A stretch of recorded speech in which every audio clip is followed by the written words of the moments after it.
About me, I am the head of the Digital Consumer Protection Department at the Federal Office for Information Security, or BSI for short. For 2025, we have declared it the year of email security. My techies always scold me because they say, Caro, marketing people are always looking at AI, while the real techies are looking at email security. Email is still the biggest attack vector, not just for consumers, but for every phishing attack, for every type of attack, all kinds of extortion, all kinds of encryption, unauthorized access, and so on and so forth are initiated through email.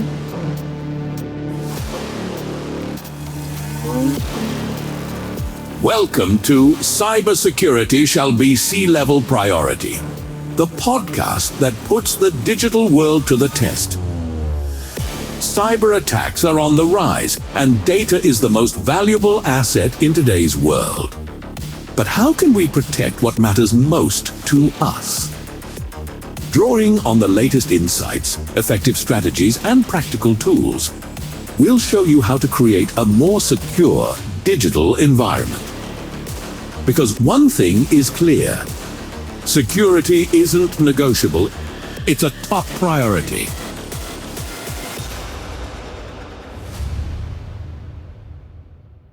Hello and welcome to a new episode of Cybersecurity Chefsache, the podcast. No, you're not mistaken. You're seeing a new background image. As many of you know, we currently have the topic of a baby coming up, so my office had to make way a bit. And I thought, since my office has to make way a bit and we also have a new nursery, I might as well take the opportunity to set up a new podcast setup. So feel free to write in the comments what you think of it. Today we also have a special guest for this, someone I'm especially excited about because Caro and I have been in touch for a long time, ever since she started her new job. And she said, yeah, Nico, let's wait a bit. Let's see what time it is. That's why I'm all the more happy to have Caro with us today. And Caro, for those who don't know you yet or aren't familiar with your role, why don't you tell us a little bit about yourself? Yeah, well, first of all, it's a great honor, that we are meeting virtually in your super new office. I don't know if everyone who listens to this will also get to see it, but I can tell you guys, it's really stylish here with the lightsaber and the panel and all that. So hats off. Yeah. So about me, I've become the head of the Digital Consumer Protection Department at the Federal Office for Information Security, or BSI for short. I think we'll just say BSI from now on, when we talk. It's easier, I think. But you've already mentioned BSI. Maybe just briefly, for those who haven't heard the term BSI before, what is the BSI? The BSI is a federal upper authority. I actually looked that up again beforehand, there's a special name for everything, which also has a legal implication. So that means we are a federal agency that deals with cybersecurity. Yeah, super interesting topic. Total pitch, right? And how did you actually end up at the BSI? So what's your background? Yeah, so that's actually really, really interesting because my career path is anything but linear, if you think about it. I've had roles in business, in politics, in academia, and in civil society, and most of the time it was all kind of mixed together, so rarely just one thing on its own. And so most recently, for the last 2 years, I think, before I started with the working group on sustainable digitalization, we worked on projects for various institutions which always had a certain scientific standard. We also we provided consulting together with Manuel Artug, also known as Honkase, whom probably a lot of people know among other reasons because he has already been on this podcast. And anyway, it happened by chance that this job posting for digital consumer protection was brought to my attention. And somehow I saw it and thought, oh, that's a position that's tailor-made for me, because it's supposed to do exactly that. So this is very specifically about, and the BSI is rightly extremely proud of CISAM bringing a perspective and a viewpoint from civil society into the picture. And from my point of view, the BSI as a security authority is the only agency that has for years now, almost 10 years. Next year marks the 10th anniversary of the Dialogue for Cybersecurity. Been working in a very structured way with civil society. And not just with any part of it, but specifically with the various actors involved in cybersecurity in order to anchor cybersecurity within society, to orchestrate it and to see What are actually the voices of the organized and unorganized civil society? Where are the experts located within society? Who do we need to listen to? Among other reasons, of course, because cybersecurity is precisely the field where we have a great many very exceptional people with extraordinary backgrounds and extraordinary motivations. So we simply said that there needs to be some kind of format in which we can give everyone a voice, so to speak. And that's exactly what I get to organize. From my perspective, this isn't really a topic that can be simply subsumed under consumer protection, but still as consumer protection, it's an important ambition to say we care. So I sometimes say to people who come from the business world, we are the area where the BSI does its B2C business. So, we are where the individual is at the center of our perspective, and where we say, okay, there is a whole lot that we do, for the business sector, for the scientific community, a lot of technical work. And in our area, it's about communicating these insights to men, women, and everyone in between. And on the other hand, it's also about bringing back into the organization the perspectives that consumers have in the technical field, and sometimes also checking with colleagues when they have good systems and so on, like, do you actually consider certain needs, characteristics, or habits that private individuals, for example, have regarding digital infrastructure? The goal is to create much more mutual trust and to facilitate much more knowledge transfer. And in my department, we kind of take on a translator role, and I'm really, really proud of that. So on the one hand, we're very focused on communication. For example, we have a service center that people can call or email to get guidance. So to speak, the first point of contact at the BSI is with our colleagues who work there. And I think they do truly impressive work because they basically have to know the entire organization.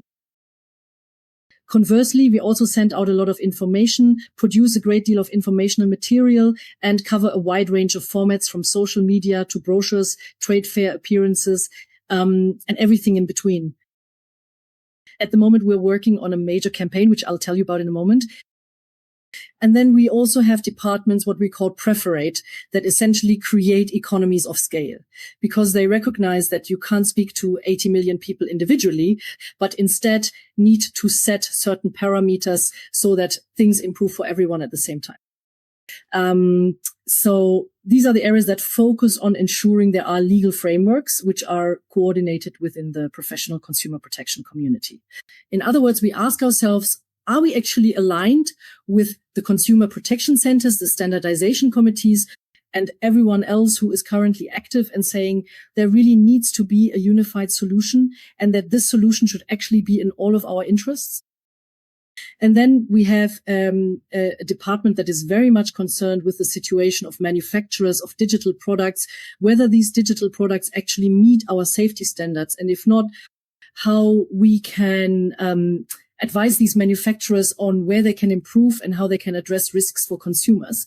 You're bringing up a really great topic, or actually one of the most important topics, which is exactly why I wanted to do this podcast with you.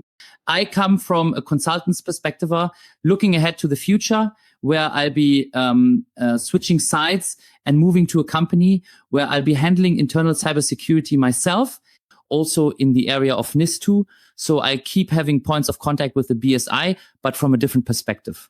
And when we talked, and you told me that this actually also concerns end customers, in other words, the B2C sector, so us as private individuals who have to deal with this, I found that really fascinating. But especially because, as you already mentioned, the BSI is now investing heavily in public campaigns. So there are both campaigns that first show what the BSI actually does, but also campaigns on social media explaining how the whole thing works. And I think that's a really important step, because I once had, I think it was about a year ago, a podcast with someone who was responsible for digital administration in Estonia. And I once asked him whether he thought we could even manage to build something like that in Germany. And his answer was a clear no. And the reason for that no was, as he said, because we are not transparent enough. We always try to create the 100% solution and always want everything to be perfectly secure, have perfect data protection, this, that, and the other. But the fact is, we live in a digital world, and in a digital world, something can be secure today and insecure again tomorrow. So much can change. And in my opinion, we often shoot ourselves in the foot when we try to make everything 100% safe and, so to speak, test it 10 times first to see if it works. And we also really need to bring people along with us more. That's also a topic close to my heart. And one of the reasons why I do the podcast, this issue of mindset change. And as you just mentioned, that's essentially the big task of digital consumer protection. So here's my question for you. Do you notice that private individuals, regardless of companies, are particularly interested in this? So has awareness among people already reached a level where they recognize the BSI as a source for information, for getting advice, as you mentioned, maybe together with the consumer advice centers? Or do you think there's still another step that needs to be taken? I'll use a term from my president, which I also really like, namely cybernation. And Claudia Plattner coined the term cybernation because she wants to make it very clear that this is a collective effort. So we can't say that there's some kind of elite somewhere, whether governmental, non-governmental, or from the business sector, that makes digital decisions for everyone. Instead, we're tackling this together. And it simply won't work any other way. You're right, a lot of it comes down to mindset. I have to laugh a little because I openly admit I'm a hardliner when it comes to this. And honestly, I see things differently than the Estonian colleague. I'm actually quite optimistic that we'll manage to do this in Germany, not just because of my profession, but simply because I like the fact that we really think things through. And to be honest, I also think it's a very underrated talent in Germany that we always beat ourselves up and chastise ourselves for not being early adopters as a culture, but rather being the more cautious and risk-averse ones. And I'll be completely honest with you, when it comes to personal data, when it comes to very intimate data, when it really gets down to the level of personality, and we can talk about some examples in a moment, then this whole idea of a culture of failure sounds nice, especially when you want to protect the person who makes the mistake. And of course, there is a justification for that. But the person who's harmed by that mistake, we're not protecting them at all.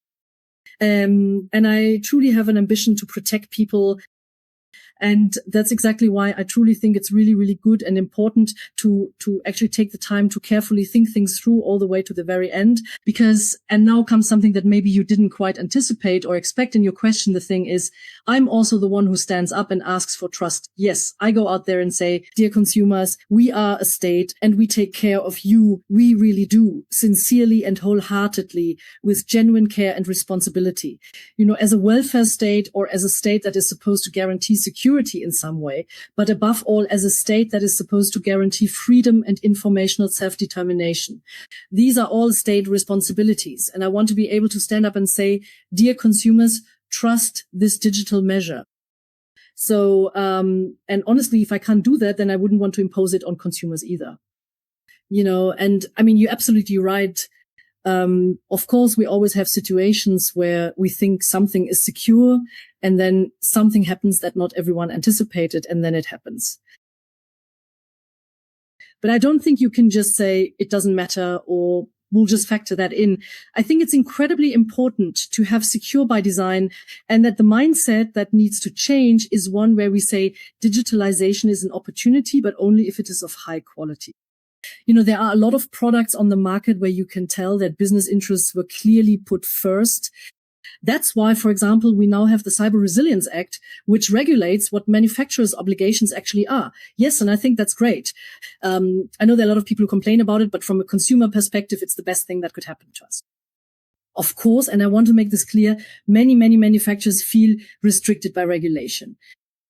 Yes. So if you're currently dealing with NIS2 or something like that, then I know it's not easy for anyone who has to implement it. Yes. And it's really no fun either. Well, that's not subject to entertainment tax. I think you can say that if you're in the BSI. I'm a big fan of the law for many reasons, and above all, a fan of the spirit behind this law.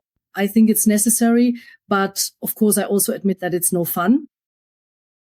But right now, at the BSI, and especially here in consumer protection, we're also trying out things where we attempt to get ahead of regulation. Yes, so as I said, you mentioned you're currently changing jobs and you're also responsible for cybersecurity yourself. And there too, I just had to laugh for a moment. No, not because I don't think you're up to it. I believe you do it brilliantly, but this job is just incredibly tough, and it's incredibly tough even without the laws. Everyone I know who works in cybersecurity for companies is someone whose conscience is troubled because they can basically never really relax in the evenings. Yes, that's a super, super important topic. So I've already had this topic here at Posta Last Burnout, and overload is a huge issue. And I also think we need to talk about it openly. That's also what I've always done when I've talked to people about this topic. I've said, folks, there is no work-life balance in this field. You're on call 24/7.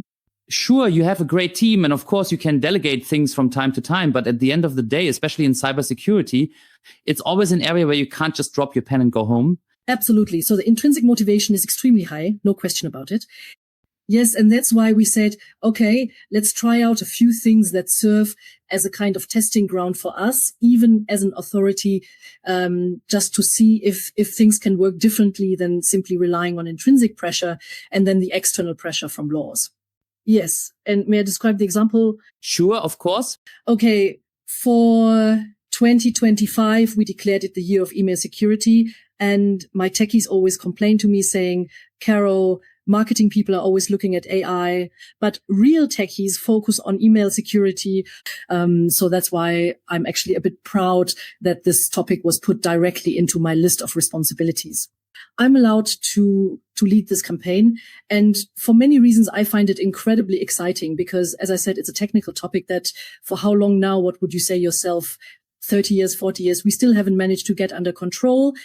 No, email is still the biggest attack vector, not just for consumers, but for every phishing attack, for every ransomware attack, or really any kind of extortion, any kind of encryption, unauthorized access, and so on and so forth. All of it is initiated through email. At the same time, we noticed that even though there has been a huge increase in chat tools and in communication through games or social media in general, email is still growing. Yes, and that also has to do with the fact that almost everyone now has more than one email address given the different roles we have. And what's more, email is also used as an authentication feature. Yes, especially among young people, this is increasingly the case. They don't use email much for communication, but rather to log in somewhere with a username and password and so on and so forth. That means email is, so to speak, the nucleus of your digital home. And yet, to this day, it is incredibly insecure. So, and now we absolutize. We thought about it and asked ourselves, okay, what do we do? We tell people 80 million times not to click on random links, but so far that hasn't worked very well. But you're bringing up a super important topic, sorry to interrupt, because that's exactly what I always say too. We've been doing awareness in these ways for as long as I can remember. I've been working in cybersecurity for at least 13 years. I know this started much earlier, but this classic awareness approach where we do some flashy training, click through it 3 times and say naughty, it just doesn't work. So this traditional awareness and the usual phishing email exercises simply haven't worked for years. And I think that's exactly the point where we need to come up with new techniques and new ideas so that we don't end up doing the exact same thing for the next 20 years. You can't do it without awareness. So we need digital maturity, that's without question.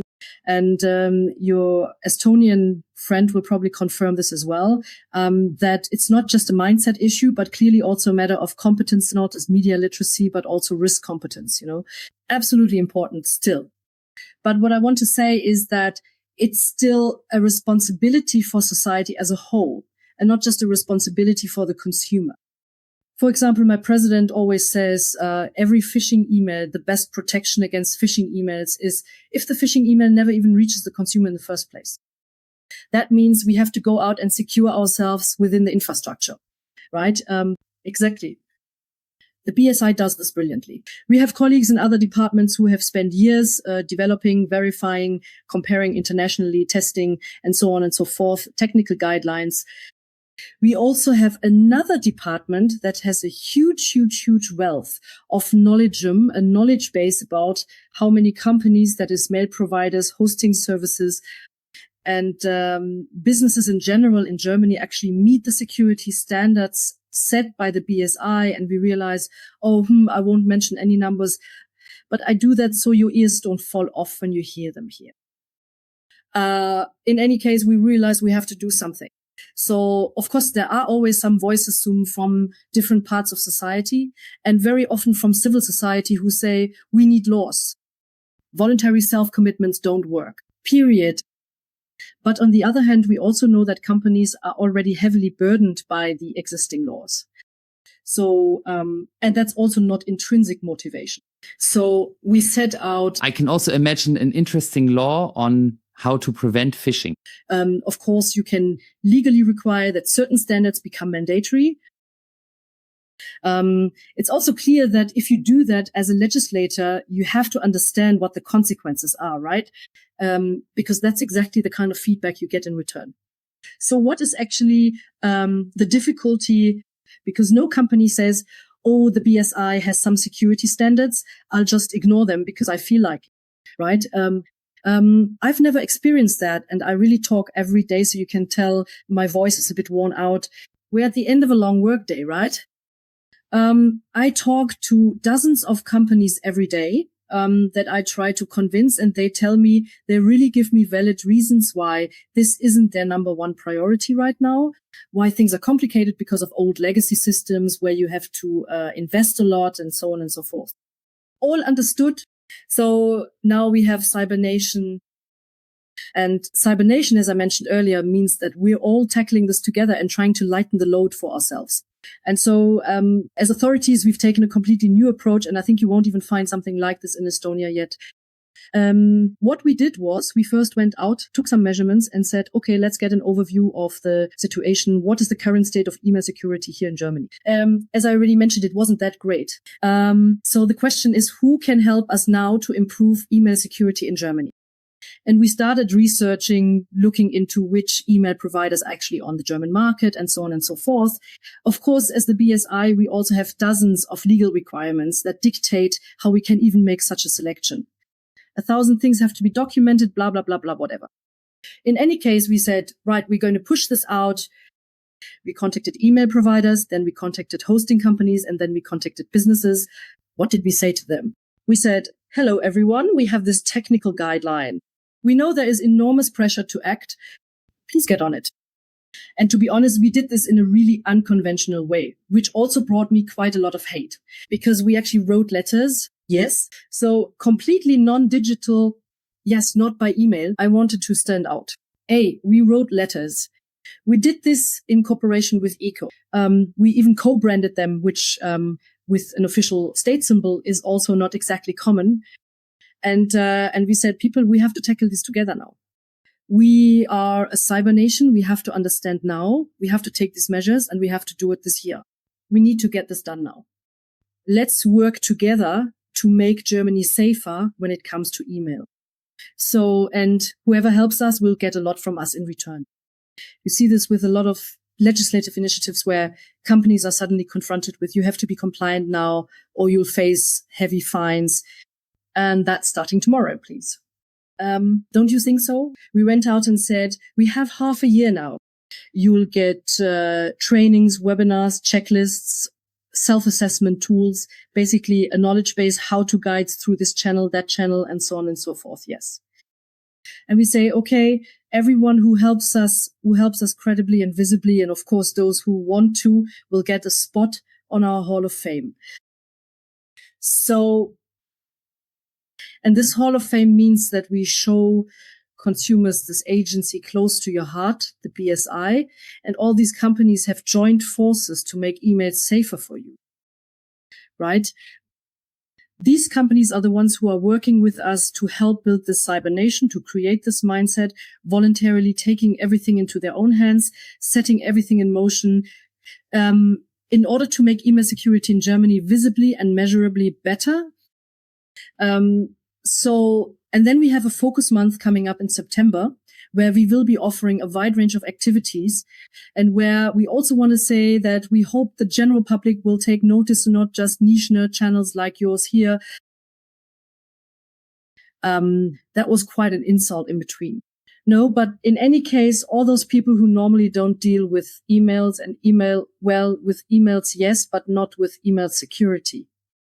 All those people who simply have a completely different focus in life than IT security or even just IT in general, who do have smartphones, use apps, and download them like crazy, basically everything, because we all somehow experience these conveniences in life. And so we want to make sure that we give everyone the opportunity to express themselves digitally, because they can actually rely on the fact that there is someone here who is keeping an eye on things, watching out, and setting things on the right track. So, and that's our wish, that we succeed in keeping this topic in the public eye in September. That's why I'm telling you about it now, so that you can also be part of it, help out, because we are basically bringing everyone on board here. We're bringing in civil society, we're bringing in businesses, but we're also involving consumers, because it's obviously not enough to just fix the back end, so to speak, since you won't get 0 phishing emails on the front end. Yes, maybe you won't get 10 anymore, maybe you'll only get 1, but you still have to watch out for that one. And that's precisely why, starting in September, we will launch a very large, massive consumer communication campaign, where we won't just talk about what companies have done, but we'll also publish an email checker for consumers, so they can check for themselves, am I actually with the right provider? Am I actually in the right place? Is my provider protecting my emails? Am I, so to speak, at a high level of security here? And then it's really about maturing and growing also as consumers, and realizing that this is a topic you actually need to engage with. And we're kind of hoping that this will spill over from email to other things, that there will be a general awareness of security, where people take a closer look and really check, and also ask themselves, oh, should I download this app now, or should I quickly Google it again, or check if there are any discussions about it online? Or even if I don't understand it myself, that I at least try to verify it, or whether as a community we can actually exert some pressure and check again, if no one touches this app in the App Store, then it gets downgraded, and so on and so forth. So in short, what we want to do is try to activate people and show the world out there that it doesn't always take regulation for us to be able to enthusiastically say, we are digital pioneers, because security matters to us, because good digitalization matters to us. And at the same time, we want to reach consumers and say, look, this is an issue you can't just ignore. Digitalization is great. Everything that digitalization brings is exciting at first, but it's long past time to stop looking at it so naively, and instead consider how I can not only protect myself, but also everyone whose data I have on my phone.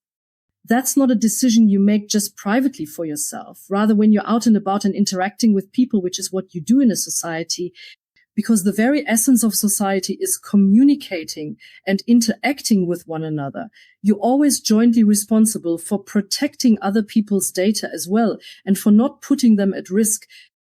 So in this respect, we of course also at a bit of a turning point when it comes to data protection. But honestly, I think that's a really good thing, because it's extremely important that this awareness of responsible handling of data is absolutely essential, both on the part of companies and on the part of consumers, if we want to move into the future with confidence. That's how I see it too. Super interesting. Especially the idea behind doing this publicly, and above all, as you mentioned, pushing it through various initiatives. What I find really fascinating, and I'd love to hear your answer to this, or how you ultimately see ITIS, the topic of mail security, or how can I make my email more secure? You're not just addressing, let's say, 15-year-olds, but also 20-year-olds, 30-year-olds, 50-year-olds, or even 80-year-olds. That's truly a target group that couldn't be more diverse. How do you manage to reach out to people from these different target groups? Because I've always noticed, even when I'm at trade fairs or events, that the most important thing is to address things in a way that's tailored to the target audience. So not just somehow, for example, if I'm talking to a finance person and suddenly start throwing technical jargon at them, or vice versa. So especially this trust, you mentioned it so nicely. And I also found that super important, because just last week or the week before, I had exactly the same topic with Ferdinand from the Konrad Adenauer Foundation. He also asked, how much are we willing to pay for trust? That was about the topic of digital symbolism, and also about the second topic. But in the end, it's exactly the same question. How much are we willing to invest in trust and to actively contribute to such work, which I find super important. So once again, an appeal to the whole community. If you're interested, of course, the project is linked. Feel free to check it out. I definitely want to participate as well, because I think it's a super exciting project. On the other hand, of course, the target audience is so diverse that you always have to consider How can I address each individual? Yes, so we're still scouting for ideas, and it really comes down to interacting with a lot of different groups.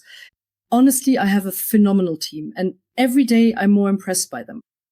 Among other things, one of my departments, which is very committed to consumer communication, surprised me by saying, so Caro, next month we'll be at the German Senior Citizens Day.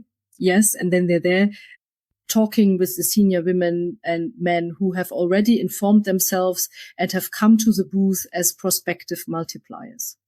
We were all blown away by how well-informed people are people who say, okay, look, I see the BSI is here. I'll go over and talk to them and discuss things like passkeys. And you're just thinking, excuse me, what's going on here? Yes, and not just that either. For example, we work in this interest group, I just call it that, called Germany Safe on the Net. And they in turn work with an organization called BAGSO. And it's also about bringing the whole topic of digitalization closer to older people and bringing digital literacy to the marketplaces of the most remote villages somewhere in Germany, where you can approach this information bus without any fear. And while visiting the market, you can say, I have no idea. Oh, by the way, I had a question. And here I don't feel like I'm making a fool of myself. At least it doesn't feel that way. And I just ask the people because they're standing right in front of me and they're so friendly and all that. Yes, so that's what we're working on. But we also have teaching materials that we provide to teachers, which are already out of stock, even though they've only been published for a few weeks. Right? So we can see that the demand is enormous. There's also a huge need to figure out how to explain things in a way that's appropriate for the target audience. Right? We're also dealing with the whole topic of digital violence. This was an initiative from civil society that was brought to us, saying that we need measures for consumers in their immediate social environment. Because today, well, the issue of violence doesn't originate from the digital world, but it is amplified by digital means through various smart locks or tracking devices, that is through spyware and all sorts of things, all of which threaten people more and more than ever before.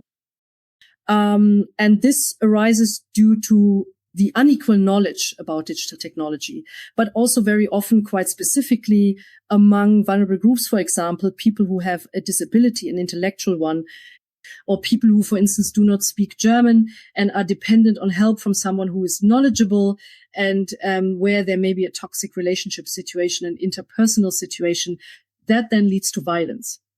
So what do you do in that situation, right? And now I've also said, well, we've started publishing on this topic.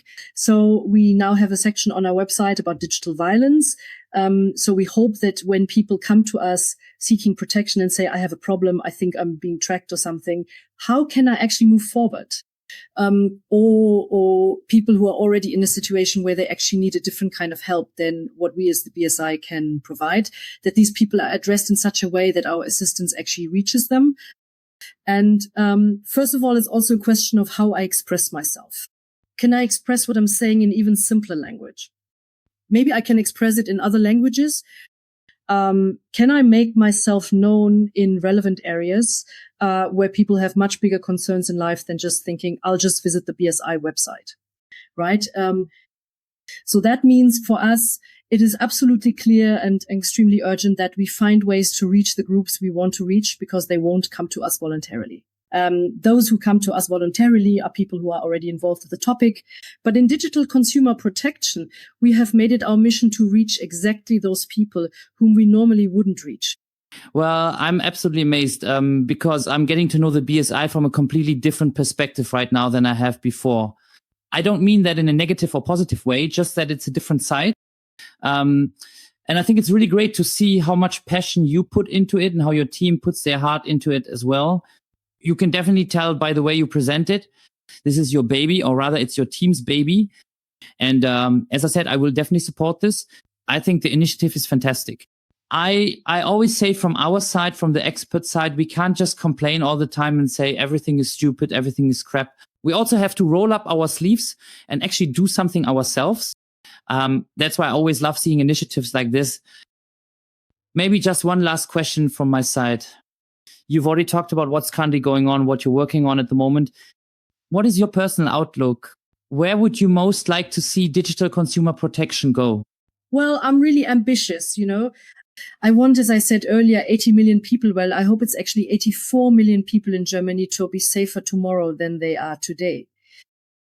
Honestly. And now, since you're asking about my career as well, to be honest, I don't want to do anything else but this. I really believe we have a massive security issue.